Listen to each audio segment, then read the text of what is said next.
Hello chess lovers, Suren here, and I have another spectacular game for you.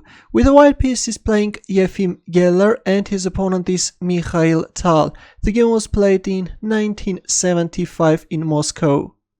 In this video I am also going to use the notes by Efim Geller, which I took from his book The Application of Chess Theory.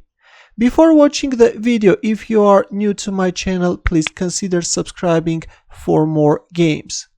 Geller started with e4 and d6 by Tal, d4, knight f6, knight c3, g6. Mikhail Tal goes for Pirc's defense and knight f3. White is choosing the classical two-knight system, a system which Efim Geller and Anatoly Karpov have successfully used for white. Bishop g7, bishop e2. White is harmoniously developing his pieces on central squares and for the moment also avoiding disclosing his plans. We see castling by both sides. Bishop g4, bishop e3, knight c6. Theory considers this plan of piece pressure on the white center to be the most reliable. Black prepares e7, e5, so as to force white either to exchange on e5 or to advance d4, d5. Queen d2 was played, e5, d5, knight e7 and rook d1. We have reached the basic position of the Pirc defense. White has an advantage in space and he must seek some way to attack. It is difficult to do this on the queen side since the knight on c3 square hinders the advance c2, c4. Therefore, white plans f2, f4.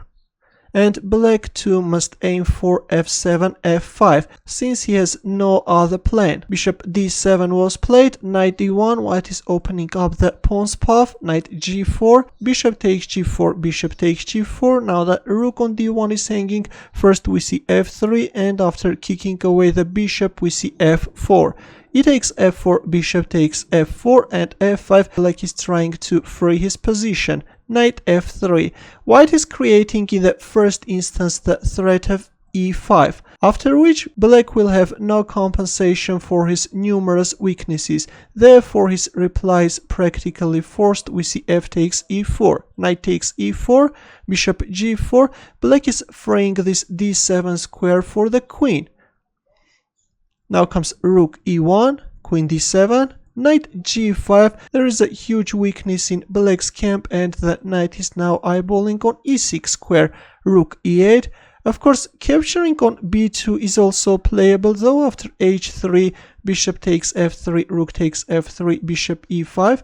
White can play rook f1 and after the exchange on f4 square, knight f5, white can play g4, knight h6, c4. Of course, white has a space advantage, a more active position and a compensation for the sacrificed pawn.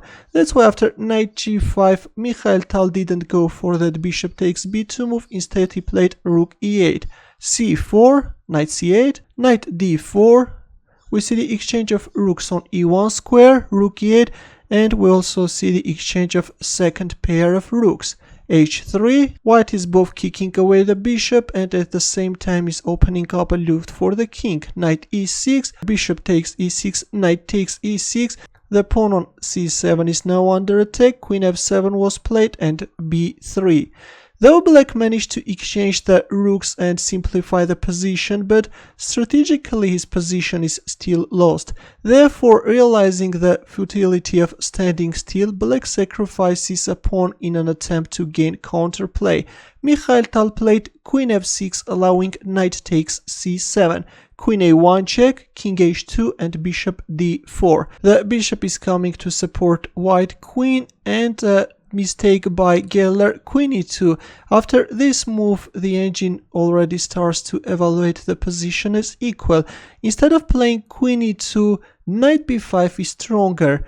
First kicking away the bishop and then playing queen c1, offering an exchange of queens. Of course, capturing on a2 can be very dangerous because of this bishop d2 move, and after knight e7, white can first play b4 and then capture on d6. This is just a one position for white. But after bishop d4, queen e2 was played, which gives black some chances for a counterplay. Already white is creating some mating threats. For example, just a random move.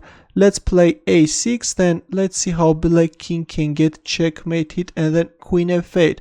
That's why after queen e2, actually Mikhail Tal found the best continuation. He played knight e7, he is sacrificing the knight and at the same time is blocking the queen's path.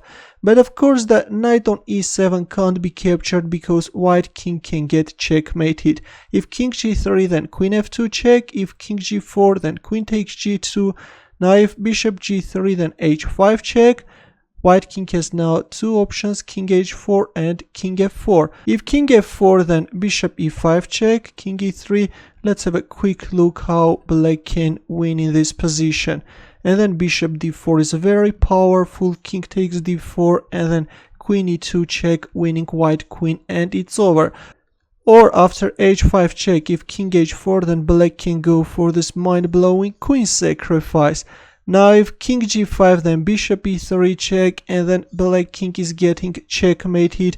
Or after queen e4 check, if white accepts the sacrifice and captures on e4, then believe it or not, but after bishop f6 check, this is a checkmate. Let's go back. That's why after knight e7, queen takes e7 wasn't played. Instead we see knight b5. White is starting to put more pressure on d6 square, bishop g1 check, king g3, knight f5 check, king f3 and knight h4 check. A move after which this is going to be winning for white. Instead of playing knight h4, it was better to play bishop c5. If queen e8 check, then king g7. If queen d7 check, then king f6. And the players have equal chances. Of course, white can't win this pawn because in that case already white king will get checkmated. That's why after king f6, all white can do is to give some more checks like queen d8 check or queen e6 check. But after king f3, knight h4 check was played, and now the white king is actually becoming more and more dangerous. King g4 was played, knight f5, queen e8 check, king g7, queen d7 check, king h8 and knight takes d6. White calculated accurately that this would win by force, although he had literally seconds remaining on his clock. Queen d1 check, king g5, queen h5 check. Mikhail Tal goes on with his king hunt, but it turns out that actually this is going to be catastrophic only for him. Bishop d4 check, king e6, knight g7 check, king f7, and after g5 discovered check, here the time scramble ended and Tal resigned.